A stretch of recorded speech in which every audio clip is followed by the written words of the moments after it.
እሺ ጥያቄ ያላችሁ ሰዎች ከሌላችሁ እኔ መውጣት እችላለሁ።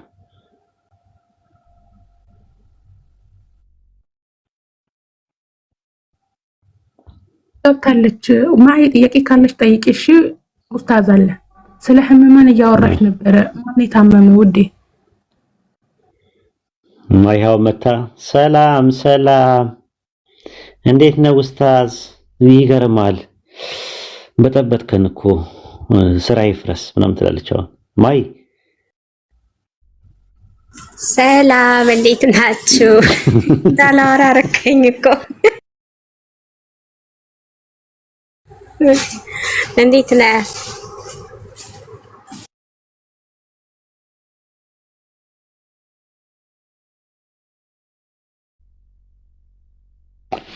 ይቅርታ እሺ ማሂ፣ ለፈገግታ ያክል ነው። ፈገግታ ሱና ነው በኢስላም። እንዴት ነሽ ማሂ? ችግር የለም ደህና ነኝ። እንዴት ነህ? ሰላም ነኝ ያለሁ። ሁሉ ሰላም ነው? ለእግዚአብሔር ይመስገን። እንኳን አደረሰህ ለጸሎተ ሐሙስ። ጸሎተ ሐሙስ ምንድን ነው? ነው የምትለው? እግር ያጠበበት ነው ኢየሱስ? አይገርምም? ስለዚህ ፈጣሪ ያ ሰማይና ምድርን የፈጠረ አምላክ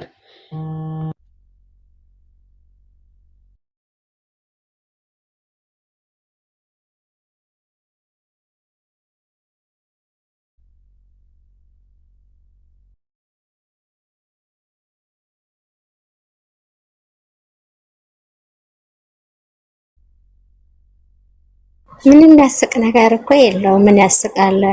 በነገራችን ላይ ራፉኝ ዛሬ ያው የሚያስቅ ነገር አይደለም። ይቅርታ ስልክ ገብቶብኝ ነው። እና ጸሎተ ሐሙስ ኢየሱስ እግር ያጠበበት ነው አይደለ?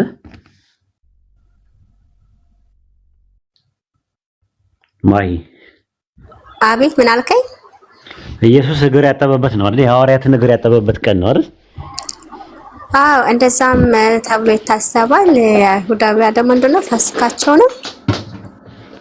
ፋሲካቸው እሱ እንትና ዓርብ አይደለ? ፋሲካ ዓርብ ነው። ዓርብ ነው ፋሲካ።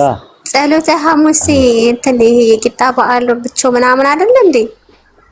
እኮ ማታ ነው፣ ምሽት ላይ ነው ያደረጉት። እሱ የጸሎተ ሐሙስ የሚባለው ምሽት ነው፣ የፋሲካ ነው። እሱ የሚሆነው ከመያዙ በፊት ነው። ማታ ላይ ለዓርብ ምሽት ላይ ቂጣ አንስቶ እንትኑን አንስቶ ምናምን ነገር አለ፣ ቁርአን ላይ አለ። በነገራችን ላይ እሱ ነገር ታውቂያለሽ? ይሄን ነገር ለፋሲካ በዓል እንዴት ተዘጋጁ። የፋሲካ በዓል እናንተ ቁርአን ላይ አለ? አዎ የፋሲካ በዓል ቁርአን ላይ አለ እና አስተካክሎታል ቁርአን። ታውቂያለሽ ይሄንን? ኧረ እኔ ጭራሽ እናንተ ስትቃወሙት መስለኛል እንጂ አላውቅም። እንዴት ነው ልንገርሽ፣ ዛሬ አዲስ ትምህርት ላስተምራች። ያው እንደምትመለከችው በፋሲካ ማለት በሚባል በዓል ላይ በመሸ ጊዜ ኢየሱስ ከ12ቱ ደቀ መዛሙርት ጋር በማዕድ እንደተቀመጠ ይናገራል። ማቴዎስ 26:20 ላይ በመሸ ጊዜ ከ12ቱ ደቀ መዛሙርት ጋር በማዕድ ተቀመጠ ይላል። ጠረጴዛ የሚለው የግዕዙ ቃል ራሱ ማዕድ ወይም ደግሞ ገበታ ማለት ነው። ታውቂያለሽ? ባለ አራት እግር ያለው ጻሕል ወይም ደግሞ ሳህን ወጭት ማለት አይደለም። ጠረጴዛ የሚለው የግዕዙ ቃል ራሱ ትራፔዛ ከሚል ቃል ነው የመጣው። ማዕድ ማለት ነው። ለምሳሌ ሐዋርያት ሥራ 16:31 ላይ 34 ላይ ወደ ቤትም አውጥቶ ማዕድ አቀረበላቸው ይላል። ማዕድ ለሚለው ቃል ትራፔዞን ነው፣ ትራፔዛን የሚል ቃል ነው የግሪከኛው ቃል የሚጠቀመው።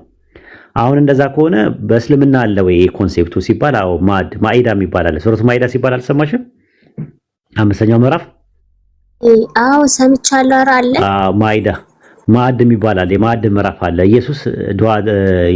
ሐዋርያት ኢየሱስን የመርየም ልጅ ኢሳ ሆይ ጌታ በእኛ ላይ ከሰማይ ማዕድን ሊያወርድልን ይችላልን ብለው ጠየቁት። ሱረቱ ማኢዳ ምዕራፍ 5 ቁጥር 112 ላይ ማለት ነው። ከዛ 113 ላይ ከእርሷ ልንበላ ልባችን ሊረኩ እውነትን ያልከውን ነገር መሆኑን ልናውቅ በእርሷ ላይ ከመስካሪዎች ልንሆን እንፈልጋለን አሉ።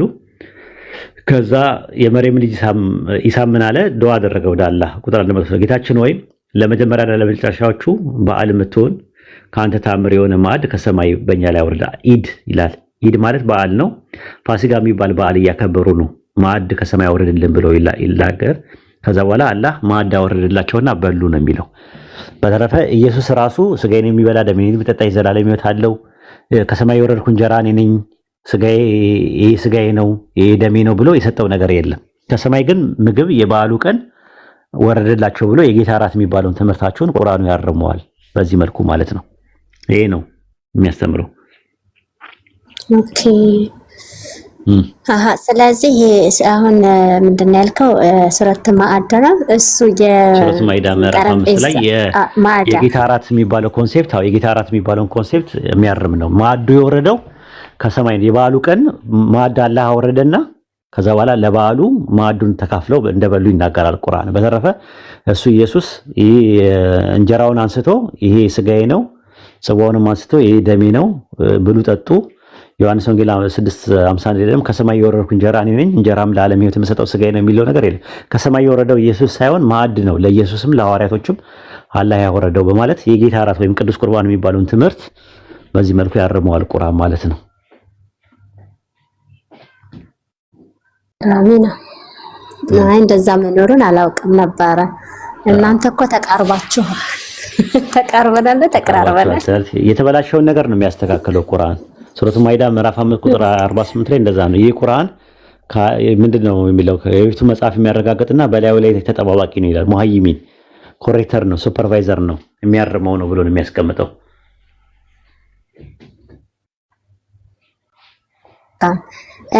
የሆነ መጽሐፍ አይቼ ነበረ ኡስታዝ፣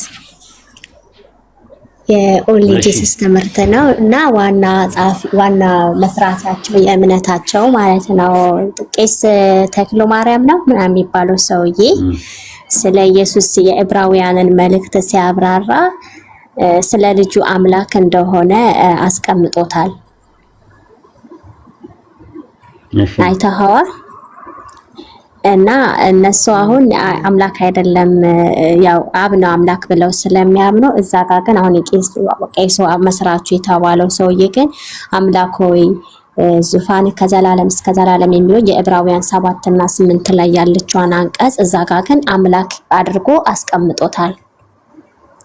እና አሁን እነሱም አይ ቲንክ አምላክ መሆኑን እያወቁ ነው እንደዚህ የሚያደርጉት ማለት ነው።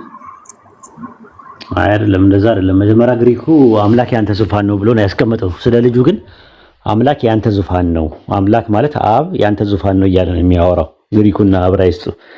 ሁለተኛ ነገር ግን የኦኒሲስ ትምህርት እኮ ሲጀመር ወጥ የለውም። የሥላሴ ትምህርት እኮ ቢያንስ ወጥነት አለው ለመግባባት ያክላው። ለምሳሌ ሥላሴ አማኞች ጋር ስናወራ ሥላሴ ማለት አስተምሮቱ የኦርቶዶክስም የካቶሊክም የፕሮቴስታንትም ልዩነት ቢኖረውም እንኳን ወጥነት አለው ትምህርቱ፣ ለመግባባት ያስችላል። ኦኒሲሶች እኮ ወዲያው ነው የሚቀያየሩብሽ። አንዳንዴ ወልድ ማን ነው ስትያቸው ወልድ ሰው ነው ይልሻል። አብ ምንድነው ስትያቸው ደግሞ አብ ደግሞ አምላክ ነው ይልሻል። ኦኬ ጥሩ። ኢየሱስ አብም ወልድም ነው ስትሉ ይሄንን ነው የምታስቡት። አዎ ወልድ ግን አብ አይደለም ማለት ስትያቸው አዎ ኢሳይያስ 9:6 ላይ የተወለደው ሕፃን ነው ወልድ የሚባለው የዘላለም አባት ተብሏል እና አብ ነው ወይ ስትያቸው አዎ ይልሻል። ታዲያ እንደዚህ አይነት ግራ የሚገባ ትምህርት አለ ራሱ። አንዳንዶቹ ሲያስበው ወልድ አብ ነው ብሎ የሚያስተምሩ አሉ። ለምሳሌ ቄስ ደጉ ኢየሱስ አብ ነው በሚለው ትምህርቱ ላይ ዩቲዩብ ላይ አለ። ስቲል ነው እስካሁን ድረስ ማለት ነው። ወልድ አብ ነው፣ ሕፃኑ አብ ነው፣ ወልድ አብ ነው። ዮሐንስ ወንጌል 14 ላይ እኔ ያየ አብን ያየ የሚለው ወልድ አብ ስለሆነ ነው ብሎ ያስተምራል። እዚህ ደግሞ ቲክቶክ መንደር ውስጥ ደግሞ ቄስ በረከት የሚባል ደግሞ አለ። እሱ ደግሞ ይመጣና ደግሞ ወልድ አብ አይደለም ወልድ አብ ነው ብለን አናምንም ምናምን እያለ ይቃርናል። የትኛውን ነው የምቀበለው? ቄስ በረከትን ነው የምቀበለው ቲክቶክ ላይ ያለውን ወይስ መሬት ላይ ያለው ቄስ ቢሾፕ ደጉ የሚባለውን ነው የምቀበለው? ወጥ የሆነ ትምህርት የላቸውም ትምህርታቸው ላይ ማለት ነው። ወልድ ምንድን ነው ብለህ ስትያቸው ሰው ብቻ ነው ይሉሻል። ስጋ ብቻ ነው ወይም ደግሞ አብ የለበሰው ቁርበት ነው፣ ቆዳ ነው፣ ቅርፊት ነው ብሎ ነው የሚያምኑት እንጂ በራሱ ምንም ነገር የሚያደርገው ነገር የለም። ስጋ አለ፣ በዛ ስጋ ውስጥ አብ ነው እየተናገረ ያለው ብለው ይላሉ። ዕብራውያን 1:8 ላይ ደግሞ ወልድ አምላክ ነው ይላል ብለሽ ጥያቄ ስታቀርብላቸው ደግሞ አዎ አምላክ ነው፣ ውስጡ ያለው መለኮት ስላለው ከውስጡ ያለው መለኮት የተነሳ ወልድ አምላክ ነው ይላሉ። ቅድም ወልድ ሰው ብቻ ነው አላላችሁኝም ወይ? እኔ አይገባኝም የነሱ ትምህርት እንዴት ለምትግባቢያቸውም አይታወቅም። ለምሳሌ ከሥላሴ አማንያን ጋር ሲወያዩ እንሰማቸዋለን። የሥላሴ አማንያኖች 3 ነው ሲሉ እነሱ አንድ ነው ይላሉ። እግዚአብሔር አንድ ነው ይላሉ፣ እነዛ 3 ነው ይላሉ። አንድም 3ም ነው ይላሉ። አሁን በምንድን ነው 3 ነው የሚሉት የሥላሴ አማንያኖች? ማሂ እኛ አሁን እዚህ አሁን ሙስሊሞችን በጠይቃቸው ይመልሱሻል። ክርስቲያኖች ያጀማ ክርስቲያኖች እግዚአብሔር በምንድን ነው 3 ነው የሚሉት? በምንድን ነው 3 ነው የሚሉት? አሁን በጣም ግልጽ በስንት ነው? በምንድን ነው ሶስት ነው የሚሉት? ያው ከስር ሙስሊሞች ይጽፋሉ በአካል በቃ አዎ። ከዛ በኋላ ምን ይላሉ? አይደለም ብለው ሲቃወሙ በአካል አንድ ነው እያላችሁ ነው ወይ ብለን ጥያቄ ስንጠይቃቸው አካል የለውም ይላሉ። ተመልሰው ደግሞ ኦሊሰቶች እግዚአብሔር መንፈስ ነው አካል የለውም። አካል ሲባል የሥላሴ አማያኖች ሲናገሩ ስለ ቦዲ ነው ወይ የሚያወሩት? ስለ ጂስም ነው ወይ እያወሩ ያሉት? ስለ ተክለ ሰውነት ነው ወይ እያወሩ ማለት ወይስ ስለ ፐርሰን ነው እያወሩ ያሉት? አኛ አካል የምናውቀው ቦዲን ብቻ ነው ይላሉ። እሺ ጥሩ። ታዲያ አንድ የምትሉት ምኑን ነው? አንድ እያላችሁ የምትሉት ምኑን ነው? የለም፣ መልስ የለም። የሥላሴ አማያኖች ቢያንስ ሶስት የሚሉት ነገር ይታወቃል። በማንነት ሶስት ብለው ይላሉ፣ በምንነት አንድ ብለው ያምናሉ። ያ ነገር ትክክል ነው እያልኩኝ አይደለም። ቢያንስ ግን ትምህርታቸው ወጥ ነው፣ ለመከራከር ያመቻል፣ ለመቃወምም ያመቻል። የነዚህ ሰዎች ትምህርት ግን አንድ ነው ያሉት ምኑን ነው አንድ ነው የሚሉት? አንድ አምላክ ነው የሚለውን ጥቅስ እየሰበሰቡ አምጥተው አንድ ነው ይላሉ። አካል የለም። ስለዚህ አንድ ነው ሶስት ነው የሚለው ክርክር ለምን አስፈለገ? አካል የሚባል ነገር ጭራሹን ከሌለ ከሥላሴ አማኞች ጋር ምንድን ነው የሚያከራከራቸው ነገር? ምክንያቱም በአካል ከሌለ በቃ አካል የለም ብለው ነው መዝጋት ያለባቸው እንጂ አንድ ነው ሶስት አይባልም አንድ ነው ማለት አትችሉም። ለምን ሶስት እያሉ ያሉት አንድ እያሉ ያሉት ምንድነው ብሎ መጠየቅ ያስፈልጋል የሰውን እምነት ለመረዳት። እና እንዲህ አይነት ነገሮች አሉ፣ ሚስ አንደርስታንዲንጎች አሉ። እነዛ ሶስት አካላቶቹ እግዚአብሔር ይባላሉ፣ አምላክ ይባላሉ። ከዛ በኋላ ወዴት ያመራዋል ምናምን ትክክልና የኛ ትምህርት አለ። እኛ እነሱን ትክክል አይደለም ብለን ሥላሴ ትምህርት ትክክል አይደለም ብለን ግን ቢያንስ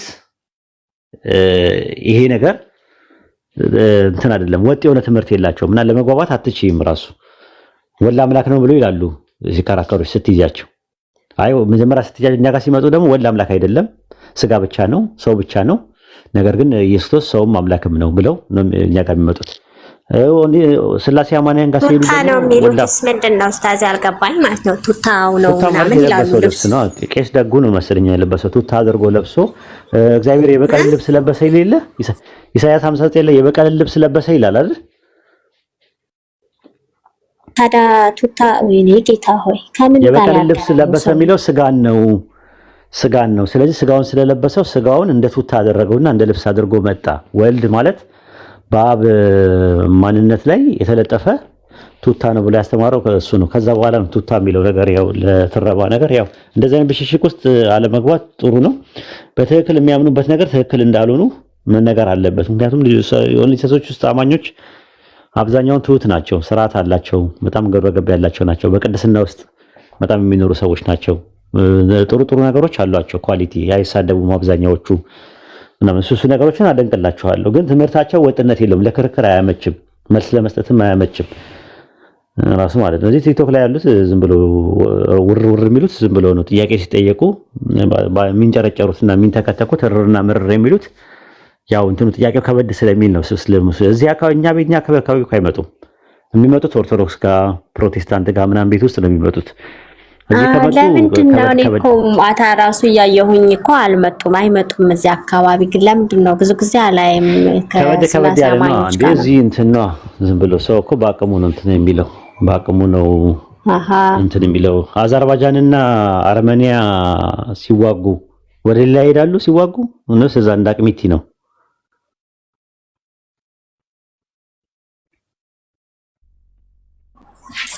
ከባድ ነው። አዎ ከዛ አንፃር ነው እንደዛ ነው። ይሄን ይመስላል።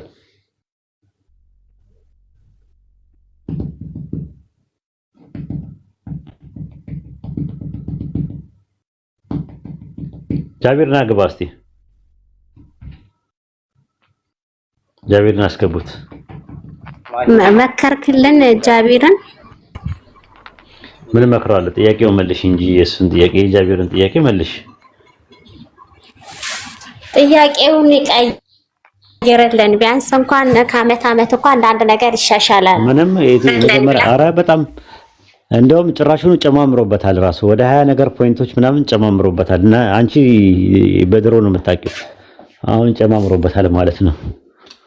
እግዚአብሔር ልጅ አለው ይላል። ደግሞ ያመጣው ደግሞ እሱ ነው። ልጅ አለው። አዎ ልጁ ነው የመጣው ወይስ እግዚአብሔር ነው የመጣው? ልጁስ ይላል። አሁን ደግሞ ማን ነው? ስለዚህ እግዚአብሔር አልመጣም ማለት ነው። አባትየው አልመጣም ማለት ነው። አይ እግዚአብሔር ነው የመጣው፣ ልጁም እግዚአብሔር ነው። ኦኬ ሁለቱም ነው የመጡት። 21ኛው ነው የመጣው። ስለዚህ የቀራል አንድ የመጣል ያለ እንደዚህ ነው ከሚጠይቀው። በቃ ድንብርብራችሁን ነው የሚያወጣችሁ። ጥያቄው መልሱለት ይልቁንስ በቃ የሚያስፈልገው እሱ ነው። ማከማዳ ነው የሚያወራው። ይቀየረልን ጥያቄው እንዴ አብና ወልድ ሲያወሩ እርስ በርሳቸው ማና አወሩ ነው የሚባሉት? አብና ወልድ ነው አይደለ? ምንና ምን አወሩ? አምላክና አምላክ። ስንት አምላክ ነው ያለው? አንድ ከሆነ አንደኛው ከአንደኛው ጋር ሲያወራ ስንት ይሆናሉ? እግዚአብሔር ቦምቦም የሆነ ጥያቄ እኔ ይመቸኛል በበኩሌ። እኔ በጣም ነው አንዳንዴ ቁጭ ብዬ የማዳመጠውም ራሱ ለምን አሪፍ ጥያቄዎች ያመጣል ማለት ነውና እንትን ነው በቃ አንዳንዴ እኛም ራሳችን ማናስበው ጥያቄ ነው። ቆንጆ ጥያቄዎች ነው። እሱ አሁን ጥቅስ አምጥቶ ኢየሱስ ክርስቶስ አምላክ ነው አይደለም፣ ስላሴ ባይብል ላይ አለ የለም የሚል ክርክር አይከራከራችሁም እናንተ።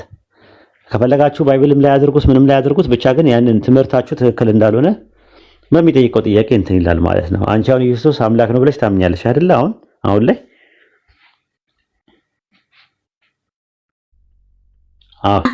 እንደዛ ምናለሁ።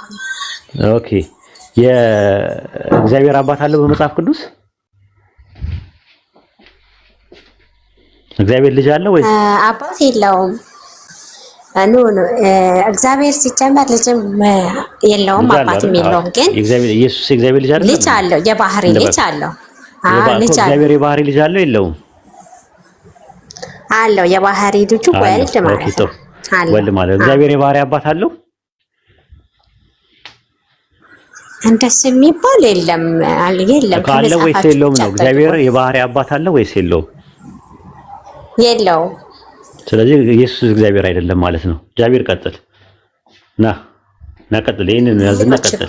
ይሄ ነው ችግሩ። በቃ እናንተ እዚህ ጋር ነው ከባድ ነገር። አባት የለውም ካልሽ እግዚአብሔር አባት የለውም ካልሽ ኢየሱስ እግዚአብሔር አይደለም ማለት ነው። ኢየሱስ ክርስቶስ የባህሪ አባት ማን ነው? የባህሪ አባት ከሌለው ስለዚህ ኢየሱስ ክርስቶስ እግዚአብሔር አይደለም ማለት ነው። በቃ እግዚአብሔር አባት አለው ወይስ የለውም? እንድገምልሽ።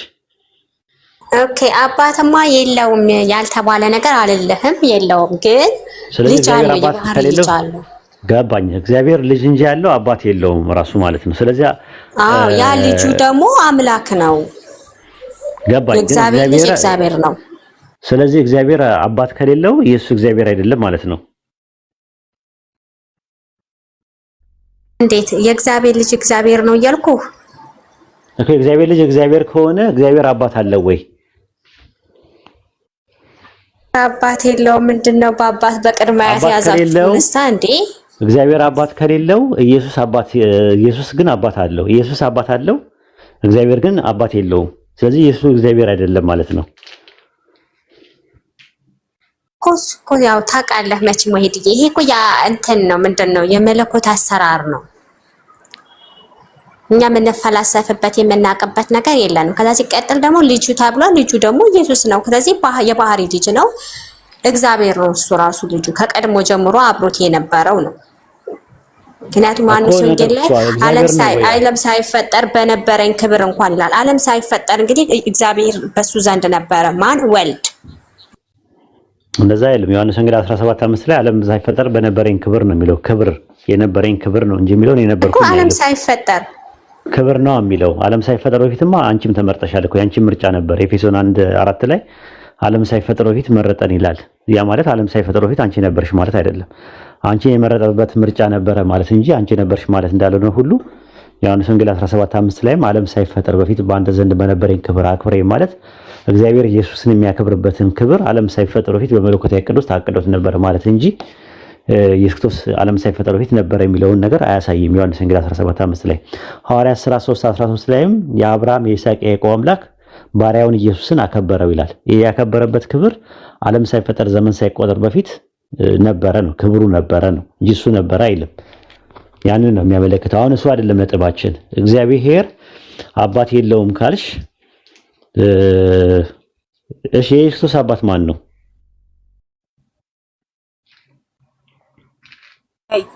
የወልድ አባት አብ አባቱ ነው። የኢየሱስ አባት ማን ነው? አባቱ እኮ አባቴ ይላል። ያ አባት ማን ነው? አባት ማለት አባትሽ ማን ነው ስትባይ አባት ነው እንደሚመልሱ አብ ነው። ኢየሱስ አብማ አባት ማለት እኮ ነው ትርጉሙ። ሌላ ትርጉም አለው አብ?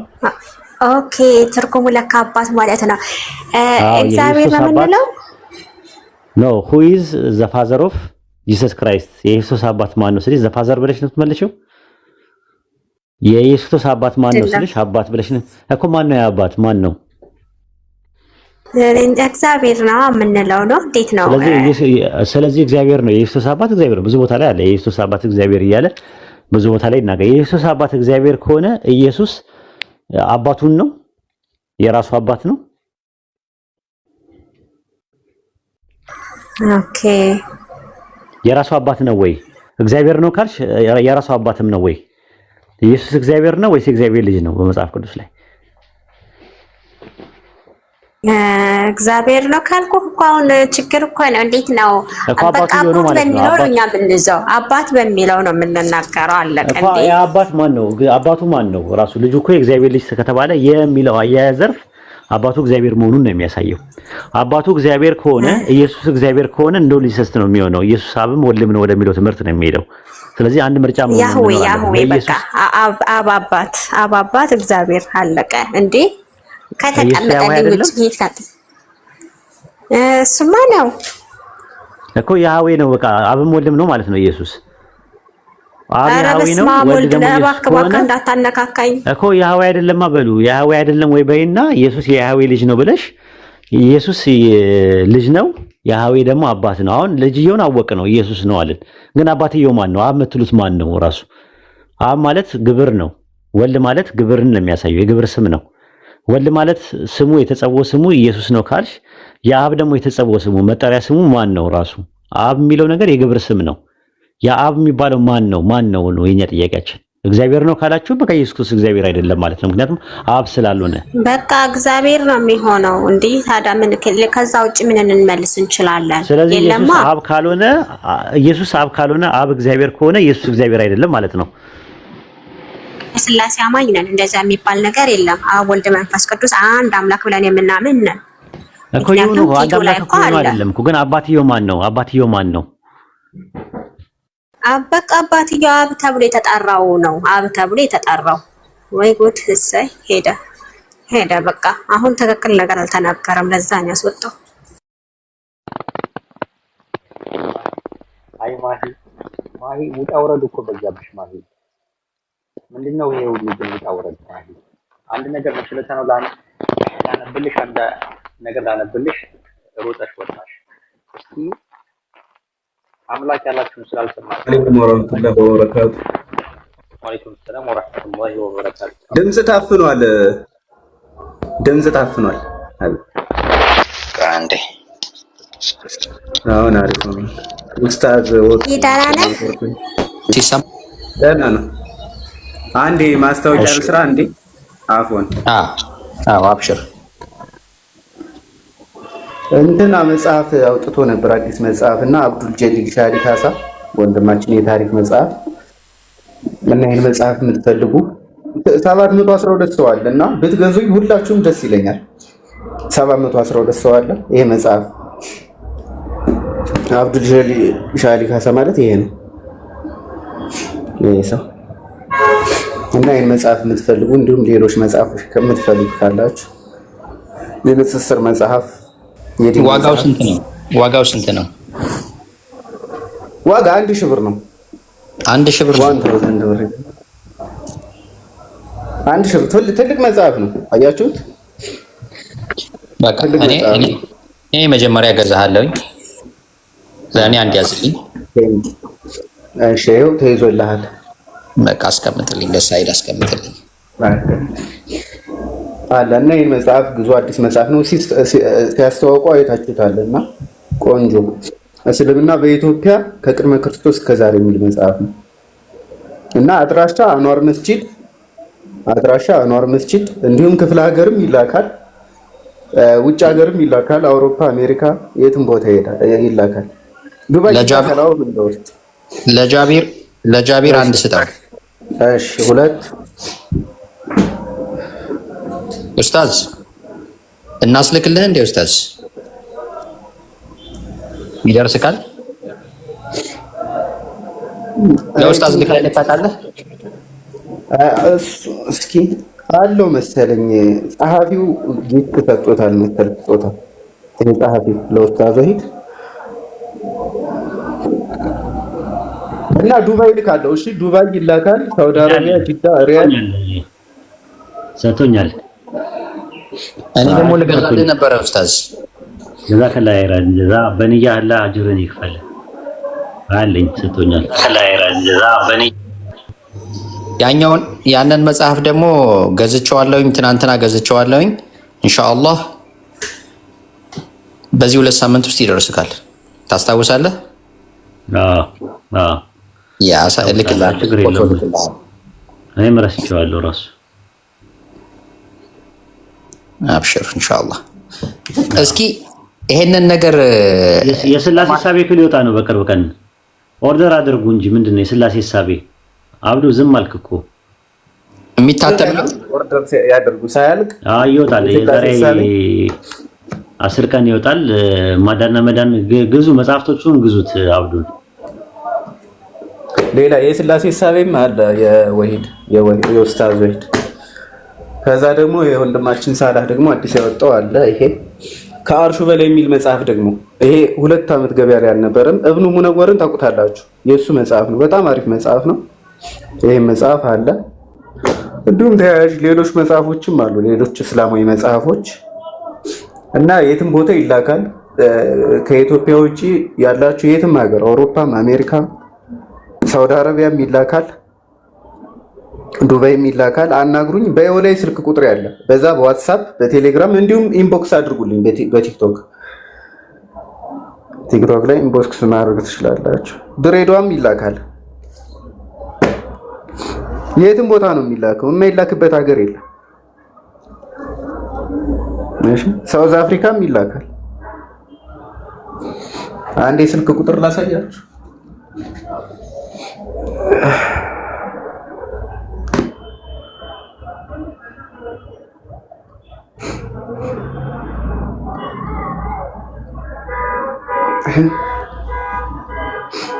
በዚህ ስልክ ቁጥር ዋትሳፕ ቀጥታ በመደወል እንዲሁም ቴሌግራም ላይ አውሩኝ። ዋትሳፕ፣ ቴሌግራም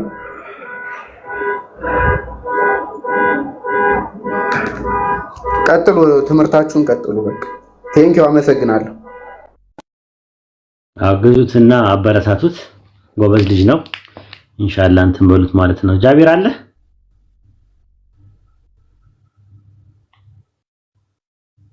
ጃቢር አለ ወይ? ሰላም አለይኩም። እንዴት ነው? ወራት ትችላለህ? አልችልም። የሆነ ቦታ ገባሁ። ትንሽ ቆይቼ እወጣለሁ። እሺ፣ እኔም ስለምወጣ ነው። ይሳቅ ነው ይሰክ የክርስቶስ ወዬ ሰላም ናቸው? ሰላም ነን አለ። አንተ ሰላም ነህ? አለሁ እግዚአብሔር ይመስገን። እንዴት ናቸው? አለን። ክርስቲያን ነህ? አዎ። የምን ክርስቲያን? ኦርቶዶክስ፣ ካቶሊክ፣ ፕሮቴስታንት? ጴንጤ ነኝ። ፕሮቴስታንት። ኦኬ ጥሩ። ኢየሱስ ምድር ላይ ያለ የሚያመልከው አምላክ ነበረ? ኢየሱስ አያመልክም፣ ራሱ አምላክ ነው። ይመለካል እንጂ አምላክ የለውም። ራሱ ስለኔ ዙፋንን ትቶ መጣ እንጂ አምላክ ለሱ አባት አለ፣ አምላክ የለውም። ኦኬ ኤፌሶን 1:17 ላይ የኢየሱስ አምላክ እያለ ይናገራል ጳውሎስ። የኢየሱስ አምላክ ማን ነው? ኦኬ በዚህ ነገር ከመግባታችን በፊት ከፍጥረት መጀመሪያ ብንነሳ ነው የሚሻለው። ይሄ መልስልኝና ወደዛ ትገባለህ። ኤፌሶን የኢየሱስ አምላክ ማን ነው? ኤፌሶን 1:17 ኦኬ ኤፌሶን 1:17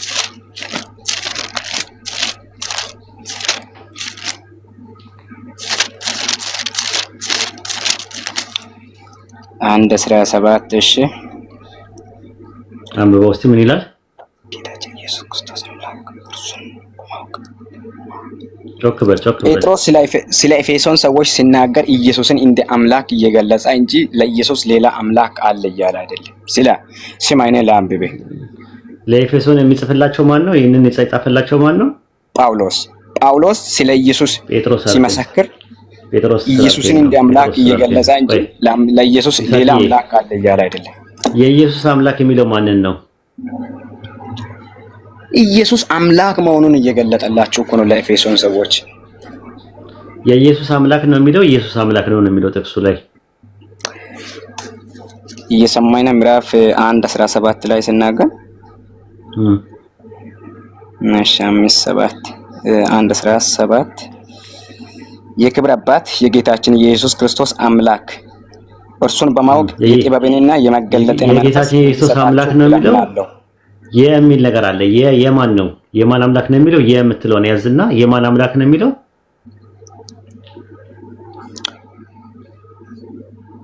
አንዱ የአንዱን ቦታ ታክቶ ሊሰራ እንደሚችል የሚወደው ልጄ ይላል። እናንተ አላህ ብላችሁ ብቻ አንድ ነው እሱ የምናመልከው አምላካችን አንድ ነው ብላችሁ የምታመልኩት የጠየቅኩህን መልስልኝ። የኢየሱስ አምላክ የተባለው ማን ነው የሚል ነገር አለ። ኢየሱስ አምላክ ነው እንጂ የሚለው የኢየሱስ አምላክ አይልም ነው ያልከው። ኢየሱስ አምላክ ነው የሚለው ወይስ የኢየሱስ አምላክ ነው የሚለው? አንተ አንድን መስመር ይዘህ እየሄድክ ነህ እንጂ አውዱን አላነበብኩም። ይገባሃል? ችግር የለውም። አውዱን ስጠይቅህ ታነባለህ። እንደዛ አይነት ነገር ከፈለክ ከቁጥር አንጀምር አንብብ። ብዙ ነገር እዚህ ተደብቆ በአንድ መስመር ላይ ልንረዳ የተደበቀ ነገር የለም። እሱን መልስና ወደ አውዱ ከፈለክ ትሄዳለህ። ኦኬ። ስለ ኢየሱስ አምላክ አለሽ ባለ ሂድ ቀጥል። አምላኩ ማን ነው? አምላኩ እግዚአብሔር ነው። ምን ማለት ነው አምላኩ ማለት? እኛ በስላሴ ቢታምንም ባታምንም አንድ በስራው ሶስት አምላክ በአካሉ ሶስት አምላክ በስራው አንድ አምላክ እንዳለ ነው የምናምነው። በአካሉ ስንት አምላክ? በአካሉ አንድ አምላክ በስራው ሶስት በአብ ወልድና መንፈስ ቅዱስ በስራው ስንት አምላክ ነው? በአካሉ ስንት ነው? በአካሉ ስንት አምላክ ነው? በአካሉ ሶስት መንፈስ ቅዱስ በአካሉ አብ ወልድና መንፈስ ቅዱስ በአካሉ ሶስት በስራው አንድ። አውራስቲ ምንም የሚያጣድፍ ነገር የለም። በአካሉ ስንት አምላክ ነው? በአካሉ ስንት አምላክ ነው? ኦኬ ሶሪ ኦኬ አንተ አንድን መስመር ይዘህ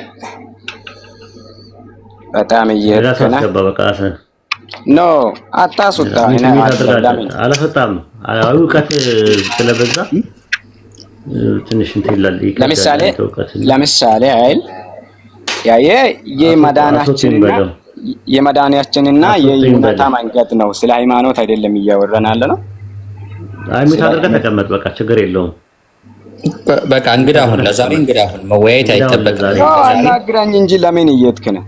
አንተ እኮ የማያውቁትን ሴቶቹን ብቻ አስገብተህ ከሚያወራ ተረጋጋ ነበረና እንትን አለ ሚት አድርገውና ችግር የለም ያዳምጥ ራሱ። አይ እንግዳ ሆነህ እንኳን ተቀመጥ እያለህ ያስቸገርክ ነው። ሴቶቹን ነው የምታወራው አለ። በቃ ኢየሱስ ካላወራው እዚህ ጋር መቀመጥ ለኔ አይመቸኝማ። እሺ ምን መልካም ጊዜ ይሁንልህ። መሄድ ነው አካላ አቶ እየመለስክ አይደለም ይሳኮርዬ። አንደኛ እየገባህ አይደለም ጥያቄውና ብዙም እንትን የለም እና ይቅርብህ ነው በቃ ጀስት ተማር ወጭላት ተማር ነው ምን ላይ ካልክ ደግሞ ታችሆነም ማዳመጥ ትችላለህ። ችግር የለውም። አንተ ደግሞ በጣም እየፈጠንክ ነህ። መጽሐፍ የእግዚአብሔር ቃል ሲናገር ዘፍጥረት ምዕራፍ 1 ቁጥር 26 ላይ ሰውን እንደ መልካችንና እንደ አምሳላችን እንፍጠር እናንተ የምታመልኩት አምላክ እንደዚህ ይላል። ማን ነው ባዩ ማን ነው? ዘፍጥረት 1:26 ላይ እናንተ አላህ ብላችሁ የምታመልኩት ያ አንድ አምላክ የምትሉት እግዚአብሔርም ይላል። እግዚአብሔርም አለ ነው የሚለውና የትኛው እግዚአብሔር ነው? ለማን ነው ያለው? ይስሐቅ ይቅርታ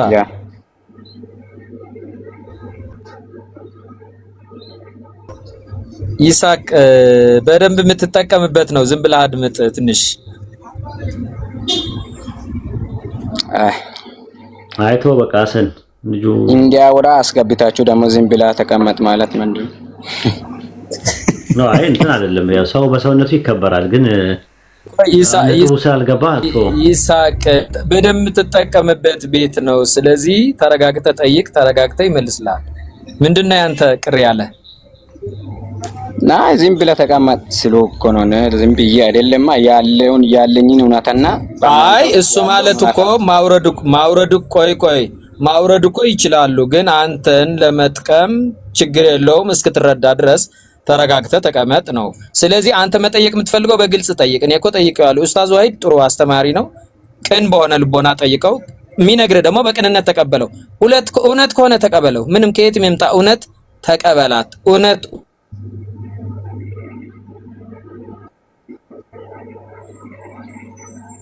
ተቋርጣል ጋዲዝ እውነት ናት። ምንም እንትን አትበል። ስለዚህ በቅንነት ጠይቀው፣ እሱም በቅንነት ይመልስልሃል። የሚሰጥህ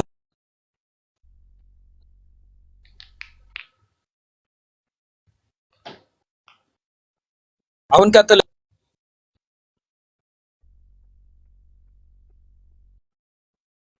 አይ ኢየሱስ አምላክ ነው የሚለው እንጂ ኢየሱስ አምላክ የለውም አለ። ኤፌሶን 1:17 ላይ ስንጠቅስለት የኢየሱስ አምላክ የሚለውን ኢየሱስ አምላክ ነው ብሎ የሚለው እንጂ ኢየሱስ አምላክ አይልም ብሎ ሲለኝ ነው በቃ ከዛ በኋላ ተስፋ የቆረጥኩት። በጣም ተስፋ ቆረጥኩኝ። የሚለውን አገናዛቢ ዘርፍ እንኳን ለማስረዳት ይከብዳል፣ ከበደኝ። አይ ኡስታዚ ምን መሰለ፣ አንድ ነገር አለ ማለት እኔ በምን አምናለሁ መሰለ፣ እኔ አሁን ያንተ አስተምሮ በጣም ከመወድለት ነገር ባይብል መሰረት አድርገህ ነው እያስተማርክ ያለውን ነገር ነው። የሌለ ነገር አላመጣህም፣ ከየትም አላመጣህም። ያለውን ነገር ነው እየተነተንክ ያለ። በሌላ ቦታ ደግሞ ያ በሌላ መንገድ ተተርጉሞ ሌላ ቅርጽ እንዲይዝ ተደርጎ ሊሆን ይችላል በእንደዛ አረዳድና ባጭሩ እኔ ያው የምታደምጡም እዚህ ያላችሁም ምንም በቅንነት ብታደምጡና በቅንነት ብትጠይቁ ትጠቀማላችሁ ነው የምለው። ኡስታዝ ዋሂድ ግን ከሌላ ያመጣው ነገር የለም ከመጽሐፍ ቅዱስ ነው። ስለዚህ በቅንነት ይኖረን ነው ባጭሩ።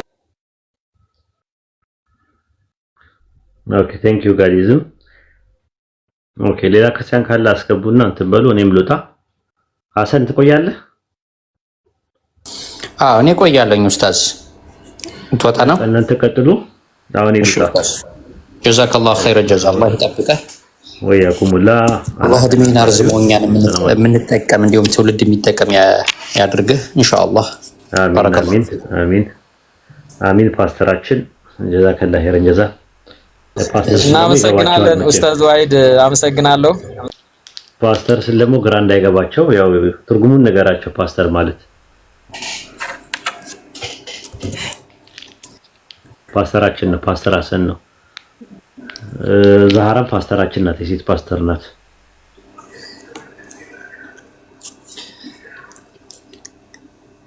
መልካም ኡስታዛችን። ጋዲዝም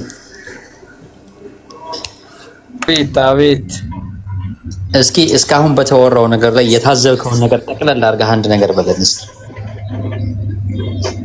አይ ማለት ኡስታዝ ዋሂድ በጣም የምወደው አስተማሪ ነው። በእውነት ነው የምነግርህ። ማለት በጣም ትሁት ነው በጣም እና ደግሞ ሁለንተናዊ የሆነ ዕውቀት አለው። እኔ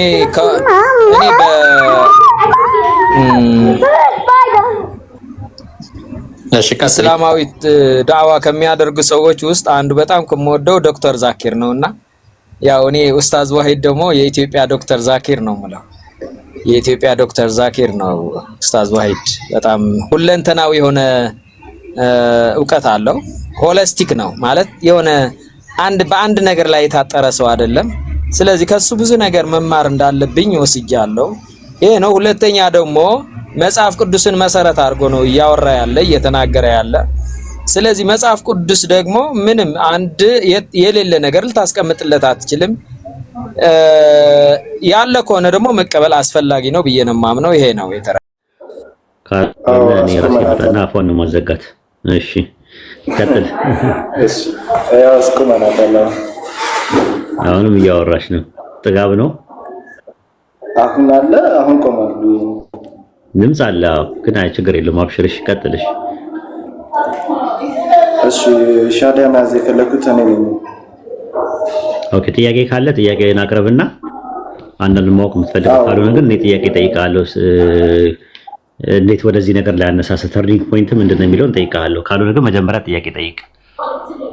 እሺ ወደዚህ መለስ የፈለኩበት ምክንያት በጓደኛ ግፊት ወይም በሌላ እንትን አይደለም።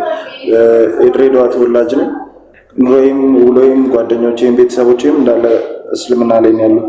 እኔ ግን አባቴ ክርስቲያን ስለነበረ ከሱ ተከትዬ ነበረ ክርስትናን እንትን ያልኩት። ግን ደግሞ ክርስትና እምነትም ውስጥ ያለው ብዙ ለዛ ፍላጎት የለኝም። በምሰማቸው በማያቸው ነገሮች ብዙም አላምንባቸውም እና እኔን ግራ ሊያጋቡኝ የሚችሉ በጣም ብዙ አይነት ጥያቄዎች ነበሩ። እነዛን ጥያቄዎች ሊመልስልኝ የሚችል ነገር ስላላገኘሁ እንደዚሁ ትቼው ነበረ። ከዛም ህይወት ወደ ሶልጀር ህይወት አስገብታኝ ነበር። ወታደር ነኝ እና አሁን ላይ ደግሞ ከውትድርናው እዚሁ በአዲስ አበባ ላይ ነው እየሰራ ያለሁትኝና ከግንባር ተመልሼ ከህዋት ውጊያ ጀምሮ ብዙ አይነት ስቃዮችን አሳልፌያለሁ። ግን አሁን ላይ በእምነቴ መጽናት ፈልጋለሁ። ይህን ነገር እናቴን አማክራት ነበረ። እሷ ድሬዳዋ ነው ያለችው እና ይህን ነገር በአቅራቢያ የሚገኝ ውስጣት የሆነ ሰው ፈልግና ይህን ነገር አድርጋለችኝ። ግን ልጅ ያምነህበት ነው ይህን ነገር ወይስ በጓደኛ በሰው ግፊ እንዳይሆን አለች። እንደዛ የሚሆን ነገር አይደለም። ይሄ ከራሴ ከውስጥ ያምኝበትና ፈልግ ይህን ነገር መረዳት ስለምፈልግ ማወቅ ስለምፈልግ ወይም ደግሞ እስልምናውን መከተል እንደምፈልግ ከራሴ ጋር ብዙ ሰዓቶችን ወስጄ መክሬበት ነው አልኳት እና በአቅራቢያ የሚገኝ ውስጥ አስፈልግና እነሱ የሚሉ ነገር አድርግ ብላኝ ነበር። አሁን ላይ ደግሞ አጠገብ ያለውን ጓደኛዬን ሳማክረው ወደ እናንተ መርቶኛል። ምን ማድረግ እንዳለብኝና አሁን ወደ እስልምና መግባት እንዴት እንደምችል ያለው ነገር ብታስረዳ። ኦኬ አይ ጥሩ ጥያቄ ነው የጠየቀው።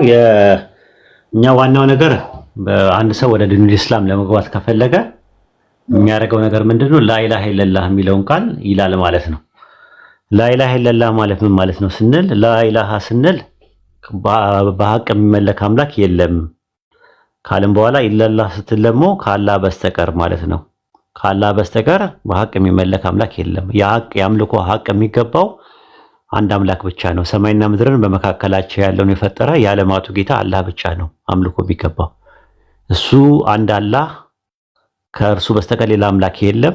በአንድነቱ ላይ ሁለትነት ሶስትነት የለበትም ብለን እናምናለን። በሕያውነቱ ላይ ደግሞ ሞት የለበትም። አንዴ ሞተ ተቀበረ ምናምን የሚባል ነገር የለውም። በሕያውነቱ ላይ ሞት የለበትም። በአምላክነቱ ላይ ሰውነት የለበትም። ሰው ሆነ፣ በላ፣ ጠጣ፣ ተኛ፣ ተወለደ፣ ሞተ ምናምን የሚባልም ነገር የለበትም። በሕያውነቱ ላይ ደግሞ ሞት የለበትም። ሰዎች መተው ገደሉት እንትን ምናምን የሚባል ነገር የለም። በሕያውነቱ ላይ ሞት የለበትም። በጥበቃው ላይ እንቅልፍ የለበትም። ተኝቶ ፍጡሮቹ ቀሰቀሱት ምናምን የሚባል ነገር የለም። በሕያውነቱ ላይ ሞት የለበትም። በጥበቃው ላይ እንቅልፍ የለበትም እንዳልኩ ነው። በኃያልነቱ ላይ ደግሞ ድካም የለበትም። ደከመ፣ ጉድጓድ አጠገብ ቁጭ አለ ምናምን ነገር የሚባል ነገር አይደለም። ፈጣሪ ከነዚህ አይነት ከነውርና ጎደሎ ባህሪ የጠራ ነው ብለን ነው የምናምነው። ይህን አንድ አምላክ በብቸኝነት ማምለክ ፈልጋለሁ ሲል አንድ ሰው ይህን አንድ አምላክ በፋይናል ሜሴንጀር ወይም የመጨረሻ መልእክተኛ መጥቷል። የአመር ሰለላሁ ዐለይሂ ወሰለም ናቸው። ከእሳቸው በኋላ የሚመጣ ነብይ፣ የሚወርድ መጽሐፍ፣ የሚላክ መልእክተኛ ስለሌለ እሳቸው ኦንቶሎጂካሊ ሰው ናቸው። እንደኔና እንዳንተ መልአክ አይደሉም፣ አምላክም አይደሉም። ከሰው ያለፈ ነገር የላቸውም በብንነታቸው። ኦንቶሎጂካሊ ጾታቸው ወንድ ነው፣ ሰው ናቸው። ነገር ግን በማንነት ከኔና ካንተ ይለያሉ። ሜታፊዚካሊ ማለት ነው። እሳቸው ነብይ ናቸው፣ መልእክተኛ ናቸው። ቁርአን በእሳቸው አማካኝነት ነው የወረደው። ለዓለማት የተላኩ መልእክተኛ ናቸው። ስለዚህ አላህ በቁርአን ውስጥ እና በእሳቸው በራሳቸው በሐዲስ ውስጥ ስለእሳቸው ያጸደቁትን ነገር ተቀበለን መልእክተኛና ነብይ ናቸው ብለን እንቀበላለን ማለት ነው። ስለዚህ አንተ ላኢላሃ ኢለላህ ስትል ከአላህ በስተቀር በሐቅ የሚመለክ አምላክ የለም ብለህ ካመንክ፣ ነብዩ መሐመድም የእርሱ ባሪያና መልእክተኛ ነው፣ ቁርአን ያላህ ንግግር ነው፣ ቁርአን በረሱል ሰለላሁ ዐለይሂ ወሰለም ላይ የወረደ ያላህ ንግግር ነው ብለህ ካመንክ ሙስሊም መሆን ትችላለህ ማለት ነው። ያን ለመሆን ደግሞ ቃለ ምስክርነት ትሰጣለህ ማለት ነው። በልብ አምነህ በአፍህ በሕዝብ ፊት ትመሰክራለህ ያ እውነት መሆኑ ማለት ነው። ያንን ስትመሰክር በልብ አምነህ በአፍህ ስትመሰክር ያኔ ሙስሊም ትባላለህ ማለት ነው። ይሄ ነው ያለው ነገር። ጥያቄ ካለ ጠይቀኝ። ኦኬ እሺ፣ ያልከውን ነገር ተረድቻለሁ። አሁን ሻሃዳውን ለመያዝ ማድረግ የሚጠበቅብኝ ነገር ምንድን ነው? ያንተ ፈቃደኝነት ማለት ነው። ያንተ ፍሪ ዊል። ሻሃዳ ስትይዝ ወደ እስልምና ስትመጣ ከሶስት ነገር ነፃ መሆን አለብህ። ራሱ ተገደ መስለም አትችልም፣ የተከለከለ ነው። ሰው አስገድዶ ምናምን ከሆነ ተቀባይነት የለውም። ሁለተኛ ለተቃራኒ ጾታ ብለው ከሰለምክም እንደዚሁ ተቀባይነት የለውም። ሶስተኛ ለጥቅም ብሎ የሰለመን ሰው ተቀባይነት የለውም። ከነዚህ ከሶስቱ ነፃ መሆንን ራስን ፈትሽ። ከዛ ከሶስቱም ነፃ ነኝ የሚል ነገር ካለ ከዛ በኋላ ወደ እና ፈቅደ መሆኑን ራስህ ትመሰክርና ከዛ ወደ እስላም ትገባለህ ማለት ነው። ይሄ ነው ያለው ትምህርት። እኔ ከሶስቱም ነገር ንጹህ ነኝ ማለት ከሶስቱም ነገር የለሁበትም። በሙሉ እምነትና በሙሉ ልብ ነው ይሄን ነገር ለመቀበል ዝግጁ ነኝ። ስለዚህ እኔ የምለውን ነገር ተከተለትና ከዛ በኋላ ኢንሻአላህ እንትን ትላለህ ማለት ነው። እኔ የምለውን ተከተለ ትላለህ። ስጨርስ እኔ የምለውን ከተከተከ በኋላ ጊዜ ሲኖር ሻወር ወሰድ። እሺ ታጠብ። እሺ እኔ የምለውን ተከተለ በል። እሺ አሽሀዱ ላ ኢላሃ ኢላላህ ወአሽሀዱ አነ ሙሐመደን አብዱሁ ወረሱሉሁ እኔ ከአላህ በስተቀር በሐቅ የሚመለክ አምላክ የለም ብዬ በልቤ አምኜ በአፌ መሰክራለሁ። እኔ ነብዩ መሐመድ የአላህ ባሪያና መልእክተኛ መሆኑን በልቤ አምኜ በአፌ እመሰክራለሁ።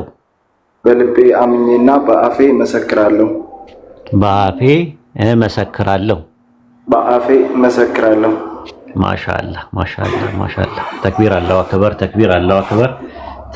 ተክቢር አላሁ አክበር ላ ኢላሃ ኢላላህ ሙሐመድ ረሱሉላህ። ማሻአላህ አልሐምዱሊላህ።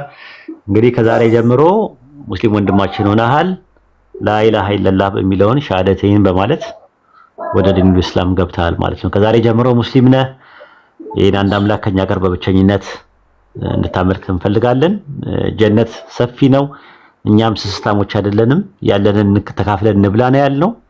እኛ ያገኘነውን ህይወት፣ እኛ የቀመስነውን ህይወት በዱንያ ላይ ያለውንም አብረን እንኑር። አብረን መልካም ህይወትን እስልምናን አጠቃላይ ህይወት ዘይቤ ነው ብለን እናምናለን። እናጣጥመው። መንፈሳዊ ነገር አለው። ማህበራዊ፣ ኢኮኖሚያዊና ፖለቲካዊ ሴቲንግ እና ፕሎቶች አሉት። በዱንያም ላይ የምንጠቀምበትም ነው፣ በአኺራ ላይ የምንጠቀምበት ነው። ትምህርቱም አስተምሮቱም ኑሮ ማለት ነው። ለዕለት ተዕለት የምትኖረው ህይወት ነው እንጂ በቃላት ተጀምሮ በቃላት የሚያልቅ አይደለም። እስልምና ጋር ማለት ዝም ብሎ ፊሎሶፊካል ብቻ አይደለም፣ ህይወትም ነው፣ የምትኖርበት ህይወትም ነውና ወደዚህ ህይወት ስለተቀላቀልክ እኛ ደስ ብሎናል። አልሐምዱሊላህ። ከዛሬ ጀምሮ ሙስሊም ነህ። ላኢላሃ ኢለላህ የሚለውን ገመድ ይዘሃል። ተንጠልጥለ ከገደል አፋፉ ላይ የነበርከው ተንጠልጥለ ወጥተሃል ማለት ገደሉ ጀሃነም ነው። አላህ ከጀሃነም ይጠብቀን። አፋፉ ግን ወደዛ የሚያስገባ ነገር አለው። ኩፍር፣ ሽርክ ምናምን የሚባለው አሉ። ከነዛ ነገር ተንጠልጥለው ሰዎች የሚወጡት ገመዱን ሲይዙ ነው። ሱረቱል አሊ ኢምራን ምዕራፍ 3 ቁጥር 103 ላይ እንደዛ ነው። ያላን ገመድ ያዙ ይልና ከዛ በኋላ በእሳት ጉድጓድ አፋፍ ላይ ነበራችሁ ከእርሷ ማዳናችሁ ነው የሚለው ስለ ሙሚን ሲናገር ማለት ነው። ስለ ምዕመናን ሲናገር ማለት ነው። ስለዚህ አሁን ከዛሬ ጀምሮ አንተ ከአፋፉ ድናሃል ማለት ነው። ሱረቱ ሙሚኑን ምዕራፍ 23 ቁጥር 1 ላይ ምዕመናን በርግጥ ዳኑ ይላል። ስለዚህ ይሄንን የመዳን ትምህርት የሳሊቬሽን ትምህርት ዛሬ አይተው ተቀብለህ እንግዲህ ጽናት ያስፈልገዋል። እስቲቃማ ያዙ ነው የሚለው አላህ። ገመዱን እስከ መጨረሻው ድረስ ያዝ። ገመዱ ካመለጠ ገደል ነው ያለው፣ ታች ያለው በጣም አደገኛ ገደል አለና ከገደሉ ላይ ገመድ ተሰጥቶ ከገደሉ አፋፍ ላይ ተንጠልጥለ ወጥተሃል። ማሻአላህ አልሐምዱሊላህ። ይሄን ይመስላል። በጣም አመሰግናለሁ። ማነው ስሙ? መደበኛ ስሙ? ክርስትናው በረከት ነው ስሜ። በረካ እንበልህ ወይስ? ደስ ይለኛል። በረካ ተብለሃል ማለት ነው። በጣም አመሰግናለሁ። በረከት ያው ነው። መታወቂያ ላይ ስምን መቀየር አይጠበቅብህም። ለምን? በረከት የሐራም ስም አይደለም። ኖርማል በረከት ነው። ቁርአን ላይም በረከት የሚል ቃል ብዙ ቦታ ላይ አለ። በአማርኛችን ላይ የቁርአን ትርጉም ላይ ግን ያው ለመግባባት ያክል በረካ በሚለው ስም ከኛ ጋር ስትመጣ በረካ በሚለው ስም ትመጣለህ ማለት ነው ኢንሻአላህ። እሺ በጣም አመሰግናለሁ። ኡስታዝ ሰላም አለይኩም። ሙባረክ። እሺ ሙባረክ። ሶሪ ሶሪ ቃል በቃል ነው። በረከትና ሙባረክና በረካ ይለያያል። በረከት በነገራችን ላይ በአረብኛ በረካ ማለት በረከት ማለት ነው። በረከት የወንድም ስም ይሆናል። ከዛ አንፃር አስብ ቢሆኑ ግን የተባረከ ማለት ደግሞ ሙባረክ ነው። ሙባረክ ማለት ነው። በረካ ቡርክትም መሆን ይችላል፣ የተባረከችም መሆን ይችላል። በወንድ በኩል ሙባረክ በሚለው ነገር ያዘው ማለት ነው። ሶሪ ቀላቀልኩኝ። ሙባረክ ማለት የተባረከ ማለት ነው። በረከት ማለት ደግሞ ሰብስታንቲቭ ሲሆን ነውና ሙባረክ በሚለው አስተካክለው ወንድማችን። ስላረማችሁኝ አመሰግናለሁ። ታችላችሁ ሰዎች ማለት ነው። ጀዛኩሙላህ ኸይረን ጀዛ። ኡስታዝ ወአለይኩም ሰላም ወራህመቱላሂ ወበረካቱ። ልጁን ውስጥ ገብቻ ይሁትና ትግራይ ውስጥ ያለ ልጅ ይመስለኛል። እዛ ከሆነ እኛ ሃንድል ማድረግ እንችላለን። ከሶላት ጀምሮ ያለው ነገር በእንትን ነው የገባው፣ በጓደኛው አካውንት ነው የገባው። ኦኬ በጓደኛው አካውንት ነው የገባው። ኡስታዝ ጀማል ካለ ወይ ሐሰን ካለ ስልክ ተቀበሉትና ያንን ስልክ ወደ ሰለምቴዎች ግሩፕ እናስገባዋለን። ልጁን ሙስጠፋ የሚባል አካውንት ነው አይደል የመጣው? በሱ ነው አይደል የመጣው? አዎ፣ ግን ሁለቱም እዛ ቪዲዮ ላይ ያሉት ትግርኛ ይናገራሉ። አጋጣሚ እዛ ከሆነ በአካል እንድናረጋለን ትችላለህ። እንትን በለው ኮንታክት አድርገው። ሙስጠፋ ኮንታክት አድርገው።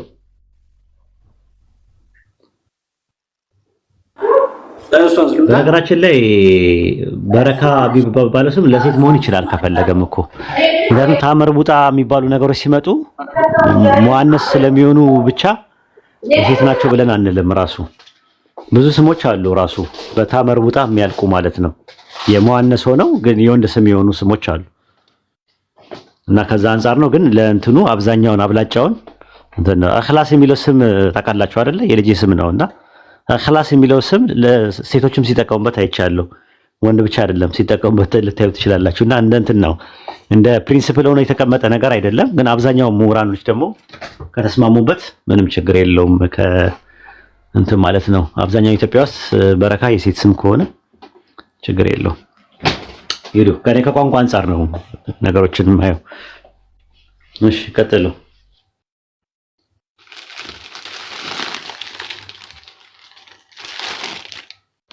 ልጠይቅ ወይስ ምን ጠይቅ? አንድ ጥያቄ ጠይቅና ወደ ሌሎቹ እንሂድ።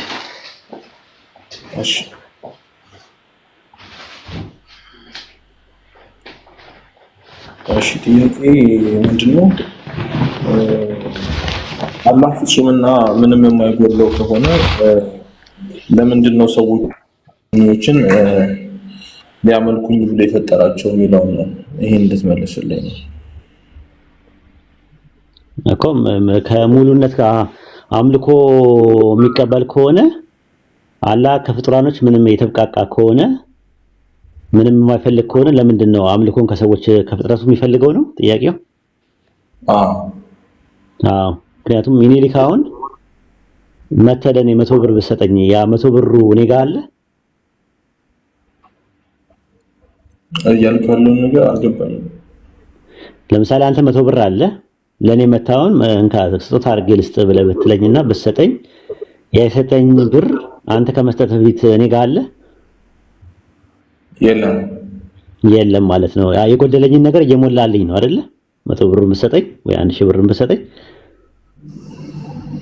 አዎ ግን አሁን ለምሳሌ አምልኮ ከፈለገ ደግሞ ፍጹምነቱ ላይ ጥያቄ ይነሳል። ወይ አልጨረስኩም እኮ ልመልስልህ እኮ ነው እኮ ያንን ያመጣሁበት እኔ እንትና ጥያቄውን ስለማውቀው ነው። ሚኒልክዬ አሁን 100 ብር ኖሮኝ አይደለም የሰጠኝ ባዶ ሆኜ 100 ብር ብትሰጠኝ የጎደለኝን ነገር እየሞላልኝ ነው አንተ ስትሰጠኝ አይደለ?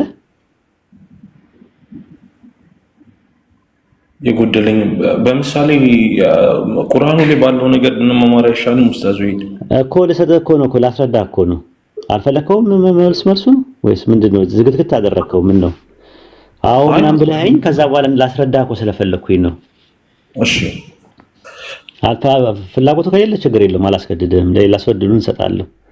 የፍላጎት ጉዳይ ሳይሆን ላስረዳ የቁርአኑን ላስረዳ ስለፈለኩኝ ነው እኮ። አሁን እኮ ኤግዛምፕል ያመጣሁልህ እንዲገባ ነው። ከታች አንስቼ ፕሪንሲፕሎች ኦን አንደርስታንዲንጉ ምን እንደሆነ ወይ መቅደመ ልባዊ መረዳት ምን እንደሆነ አስረድቼ ከስር ጀምሮ ከግራውንድ ላስረዳ ነው እና ካልፈለከው ምንም ችግር የለውም በቃ ተዋዋለሁ ግዴታ አይደለም ራሱ ግን መልሱ የምታዳምጠው ላንተ ይጠቅም ነበረ ላንተም ለወደፊትም ክርስትና ላይም ያለ ጥያቄ ስለሆነ ስለዚህ ክርስትና ላይ ባለው ጥያቄ ራሱ መልስ ራሱ ታገኝበት ነበር ላንተም ለውላ ኤቲስቶች ናቸው የሚጠይቁት ይሄን ጥያቄና መልሱን ብታገኘውና ብትጠቀምበት ጥሩ ነበር ብዬ ነው አስበው አንዴ መጨረሻ ቻንስ ሰጥህና አሁን ካዳመጥከኝ እሺ ብለህ ባክ ኤንድ ፎርስ ዲያሎግ አድርገህ ካዳመጥከኝ እሺ ነው ካዳመጥከኝ ደግሞ ይቀራል ማለት ነው የኔ 100 ብር ብሰጠኝ እኔ የጎደለኝን ነገር ነው አይደል መሰጠኝ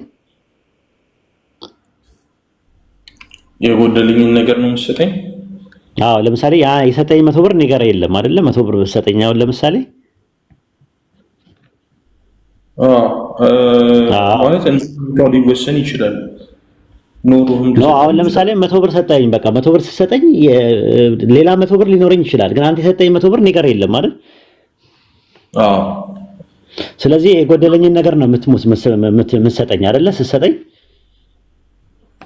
ከምን አንፃር እኔ ኡስታዝ ሂድ አሁን ምሳሌም ካቀረብክልኝ ግን እኮ ሌላ እዛው ላይ ጥያቄ ሊነሳብህ ነውና ከምን አንፃር አንፃር ችግር የለም ከምንም አንፃር ስጠኝ ግን ኤግዛምፕል ነው እየሰጠው ያለው እኮ ምሳሌ እዚህ ያህጽጽ ይባላል ራሱ ምሳሌ ነው የሰጠው ምሳሌ ላይ እኔ 100 ብር ብሰጠኝ ለኔ እኔ ጋር የሌለ ነገር ስትሰጠኝ ካንተ ያያሟላው ነው ራሱ የጎደለኝን ነገር ነው የምታሟላልኝ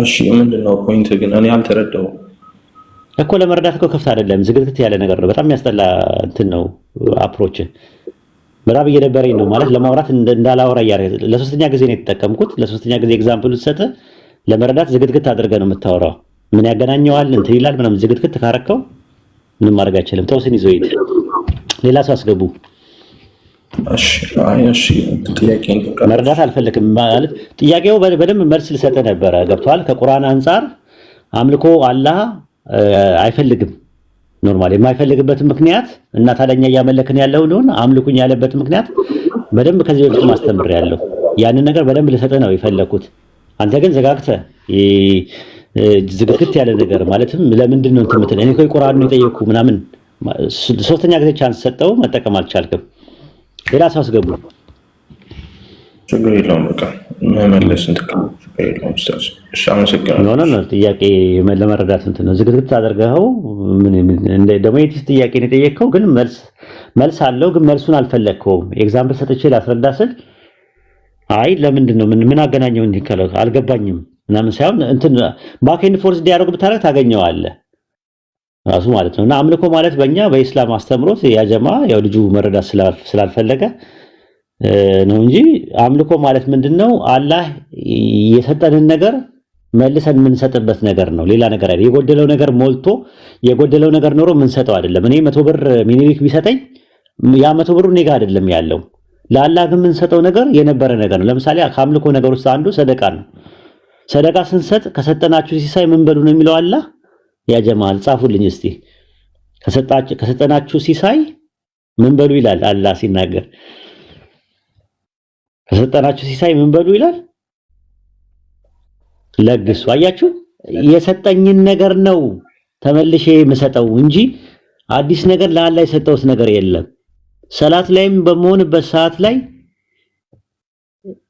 ቀልብያ ቀውልያና አመልያ የሚባሉትን ነገሮች ሰጠው ፊዚካሊ ሜንታሊ ስፒሪቹዋሊ ሰጠው ኦሬዲ ያለኝን ነገር ነው መሰጠው ያለኝን ነገር ሳይሆን የሰጠኝን ነው መሰጠው ራሱ ማለት ነው ስለዚህ ምንድነው አምልኮ ሲባል አምልኮ ማለት ይሄ ነገር ሐላል ነው ይሄ ነገር ሐራም ነው ይሄ ነገር ሙባ ነው ይሄ ነገር ሙስታሐብ ነው ብሎ ሲል ያንን ነገር ህጉን ባለመታዘዜና በመታዘዜ መካከል ያለውን ህጉን ስመራና ስቀበል ያ ነገር አምልኮ ይባላል ማለት ነው ለምሳሌ አንድ ትራፊክ ድርጅት መንጃ ፈቃድ ሰው ማውጣት አለበት ብሎ መንጃ ፈቃድ ትምህርት መማር አለበት ብሎ ህጉን ይከተላል ቀይ መብራት ሲበራ መቆም ነው ቢጫ ማስጠንቀቂያ ነው አረንጓዴ ሂዱ ማለት ነው የሚለውን ህግ ያጠናል ቢተላለፍ ምን ይሆናል ነው ጥያቄው ቀይ የበራ ቢሄድ ሄዶ ይጋጫል ከዛ በኋላ ይቀጣል ልክ በዚህ ዓለም ላይ ምስኖር እንደዛ ነው አላህ ይሄ ነገር ሐላል ነው ይሄ ነገር ሐራም ነው ይሄን ምናምን ብሎ ሲለን ያንን ለኛ የሚጠቅመን ነገር ነው የከለከለን ነገር ደግሞ እኛን የሚጎዳን ነገር ነው ስለዚህ የኛ መልካም ስራ አላህን አይጠቅመውም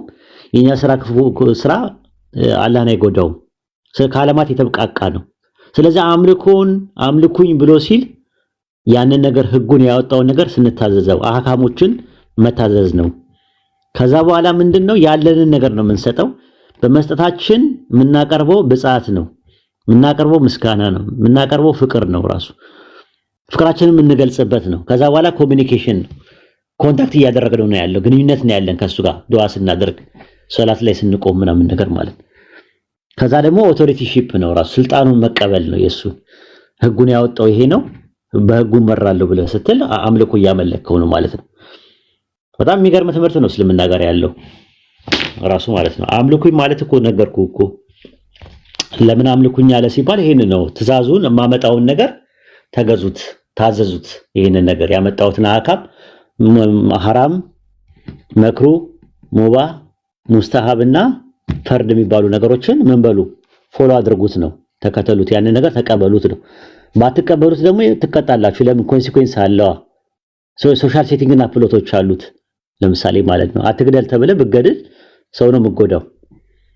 አትስረቅ ብሎ ብትሰርቅ ሰው ነው የምትጎዳው። ሌላ ኮንሲኩዌንስ አለው ራሱ። ዝሙት አታደርግ ብሎ ዝሙት ብታደርግ የተከለከሉ ነገሮች፣ መልካም ነገሮችን ባታደርግ እነዛ ነገሮች ኮንሲኩዌንስ አላቸው። ከዛ አንፃር አምልኮ እኔን አምልኩኝ ብሎ ሲል ያንን ነገር ያመጣውትን አምስቱን አካሞች ተቀበሉ፣ በዛ ተመሩ ነው። ባታደርጉ ግን ቅጣት አለው። ለምን? ልክ ህጉ ሲጣስ የሚያመጣው ኮንሲኩዌንስ አለው። ለዛ ማለት ነው ልክ ትራፊክ ድርጅት ቀይ መብራት ሲበራ አቁም ነው እያለ እየተናገረ፣ ነገር ግን አልፎ ጥሶ የሄደ ሰው ሄዶ ይጋጫል። ኢቭን ባይጋጭ እንኳን ቀይ መብራት እየበራ ቢሄድ ፖሊሱ አስቆሞ አይቀጣውም? ይቀጣዋል። ያ ጀማ አይቀጣውም? ይቀጣዋል። እና ያ ለምን ይቀጣዋል ተብሎ አይባልም ራሱ ማለት ነው። እና ከዛ አንፃር ነው የምናየው ማለት ነው። ይሄን ይመስላል እንግዲህ ልጁ ክፍት ስላልሆነ ነው ዝግትግት አድርጎ እያወራ። ምክንያቱም መልስ እንዳለ ሲያውቁ እንደዛ ነው የሚያደርጉት አብዛኛውን ጊዜ ማለት ነው። በቃ መልስ የላቸውም ብሎ ነው የሚያስቡት። አሁን በቃ መልስ የላቸውም፣ በቃ ልክ መልስ እንደተሰጠ ሳይናገር በቃ እየተናደደ ነው የሚያወራኝ ራሱ። በቃ ተናዷል ማለት ምን አገናኘው ከኔ ጋር? ለምን ወደ ቁርአኑ አትመለስም? ከዚህ ጋር ምን አገናኘው? ምን ነገር ገና እኮ አልጨረስኩም እኮ ሐሳቡን። እና እንደዛ ነው። ይሄን ይመስላል። ሰላም አለይኩም ኡስታዜ። ወአለይኩም ሰላም ወራህመቱላሂ ወበረካቱ። ደህና ነህ? ሰላም ነኝ ያለው አልሐምዱሊላህ። ጥያቄ ዮሐንስ ወንጌል ምዕራፍ 4 ቁጥር 22 ላይ ያለው እኛ ሁለተኛ ለምናውቀው ሁለተኛ ምኒልክ ጥያቄ ነኝ እንዳትጠይቅ። እንደዚህ ኮንክ እንደዚህ አይነት ባህሪ የምታሳይ ከሆነ አይ ቲንክ እኔ ጊዜ ሪስፔክት ሰጥቼ ጥያቄ ስመልስልህ ያው ጊዜ ተርፎኝ አይደለም። ስለዚህ ከዚህ በኋላ እኔ ባለውበት አካባቢ ላይ አደርስም ማለት ነው። ዛት ሚንስ እኔ ባለውበት ለገስት ላይ ገብተህ ከሌሎች ጋር መነጋገር ትችላለህ፣ ማውራት ትችላለህ፣ እንትን ትላለህ። ግን እኔ ግን ጥያቄን አላስተናግድህም ከዚህ በኋላ ማለት። እንደዚህ አይነት ባህሪ የምትጽፈው ነገር በጣም ይደብራል።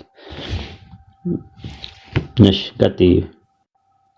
እሺ የኔ ጥያቄ ዮሐንስ ወንጌል ምዕራፍ 4 ላይ ቁጥር 22 ላይ መዳን ከአይሁድ ነውና ለምናውቀው እንሰግዳለን ብሏል ኢየሱስና አይሁዶች ድነዋል ማለት ነው። በዚህ ጥቅስ መሰረት መዳን ከአይሁድ ነው ማለት መሳያ የሚመጣው ከአይሁድ ቤተሰብ ውስጥ ነው ለማለት ነው።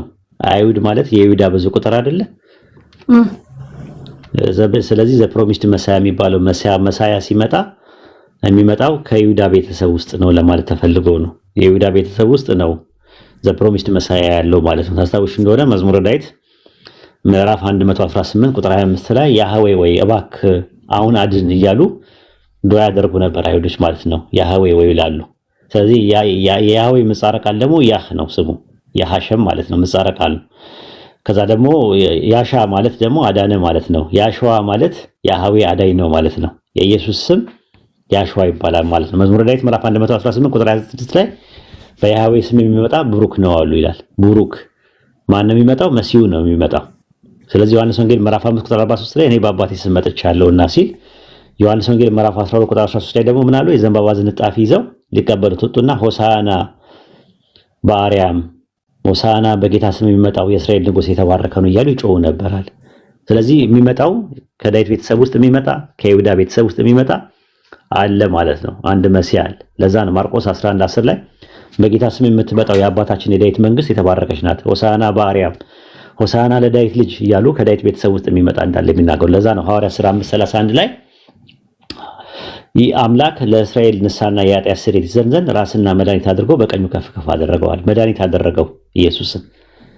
ሐዋርያት ሥራ 13:23 ላይ ደግሞ ከዚህ ሰው ዘር ማለትም ከዳዊት ቤተሰብ ውስጥ እነ ተስፋ ቃሉ ለእስራኤል መድኃኒት ኢየሱስን አመጣ ይላል። ከዛ አንፃር የሚቀድሙትም ህዝቡ ተከትለው ሆሳና ለዳዊት ልጅ በጌታ ስም የሚመጣው የተባረከ ነው ብለው ማቴዎስ ወንጌል ምዕራፍ 21 ቁጥር 9 ላይ የተናገሩት ከዛ አንፃር ነው ማለት ነው። እና ይሄን ይመስላል። ኦኬ ጀዛኩም አላህ ኸይር።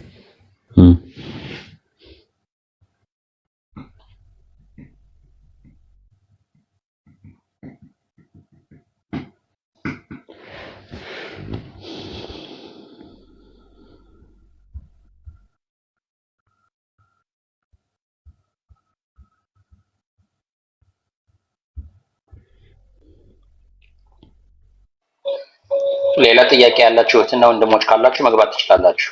ኡስታዝ ባረከላሁ ፊክ ጀዛከላህ።